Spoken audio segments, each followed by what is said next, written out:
In order to fall asleep quicker, it's very important to down-regulate last thing at night. Before you go to sleep, spend 15 minutes slowing down your breathing to the point of air hunger. Breathe in and out through your nose. Focus on the airflow coming into your nose and focus on the airflow as it leaves your nose. And gently soften the speed of the air as it enters and as it leaves your nose.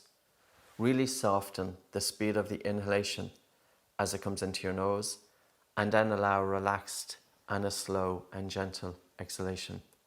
The whole purpose is to take less air into the body for about 15 minutes before sleep. This helps to stimulate the vagus nerve, and this brings body and mind into relaxation. It's very normal during this exercise that you experience increased watery saliva in the mouth. Increased watery saliva in the mouth indicates that the body's relaxation response has been activated. We know, of course, that when we get stressed, the mouth tends to go dry. So if you experience increased watery saliva in the mouth during light and slow breathing, it's a very good sign.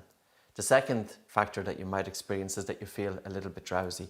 And of course, this is perfect, because in order to have a deeper sleep, we need to bring the body into relaxation. And drowsiness is implying that we're activating the body's relaxation response.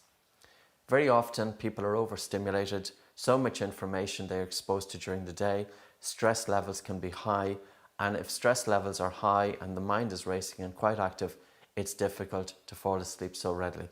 Very important to down-regulate. And you can down-regulate by taking your attention out of your mind onto your breathing and breathing less air for 15 minutes and then going to sleep. And of course, during sleep, your mouth should be closed.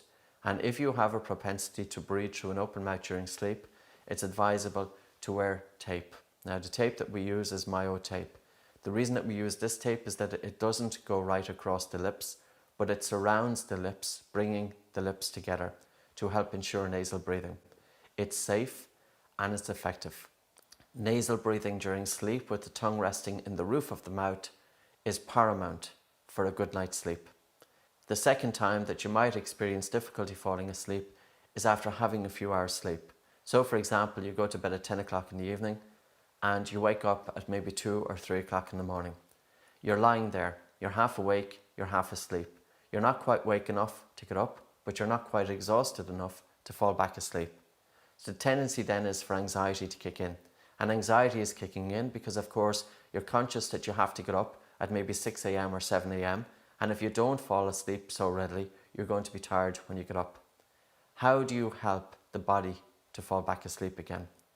Instead of lying there worrying and being anxious and thinking about being awake, bring your attention immediately from the mind onto your breathing. Slow down your breathing. Take your attention from your mind into your body. Disperse your attention throughout the body. Don't lie there thinking. In order to help to calm the mind, we're taking the attention out of the mind into the body onto the breath. Slow down your breathing, and especially slow down the exhalation. So even after having a few hours sleep, you still need to bring the body into relaxation. We activate the body's relaxation response by focusing on a slow and gentle and prolonged exhalation.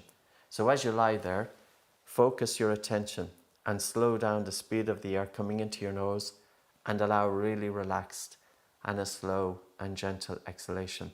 And keep bringing your attention back onto the breath, back onto the breath, back onto the breath, back onto the breath. The mind wanders off, bring your attention back onto the breath.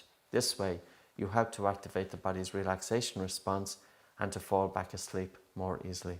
And of course, we have to ask the question, why might you wake up after a few hours sleep? The factors that can contribute to this is faster breathing rate, or snoring, or obstructive sleep apnea. Faster breathing rate is influenced by how you are breathing during wakefulness. If you have a low Bolt score, this implies a faster breathing rate. A faster breathing rate during sleep, the brain interprets that the body is under threat and the brain will arouse and wake you from sleep. So it's very important to learn slow breathing during wakefulness. Slow breathing during wakefulness will assist with slow breathing during sleep. How you breathe during the day determines how you breathe during sleep. So by breathing light and slow and deep during the day, you breathe light, you breathe slow, you breathe deep during sleep. This will reduce the risk of you waking up during sleep. It also, of course, reduces the risk of snoring and obstructive sleep apnea. And as a result, you can help achieve a deeper sleep and stay asleep for a lot longer, waking up feeling refreshed and waking up with good attention and good concentration. For many years, I woke up feeling very groggy. It was very difficult for me to focus, to have my attention on doing what I'm doing. When somebody asks me, how should you feel when you wake up in the morning? So how should you wake up in the morning? Well, ideally, you wake up in the morning and you're feeling alert, you're feeling energized, you're feeling refreshed, and you're in a good mood. When we have poor sleep quality, it's almost waking up as if we have a hangover. We have a hangover due to poor sleep. We are groggy, we're not in a great mood, we're not energized, and we have difficulty focusing, concentrating, and a reduced attention span.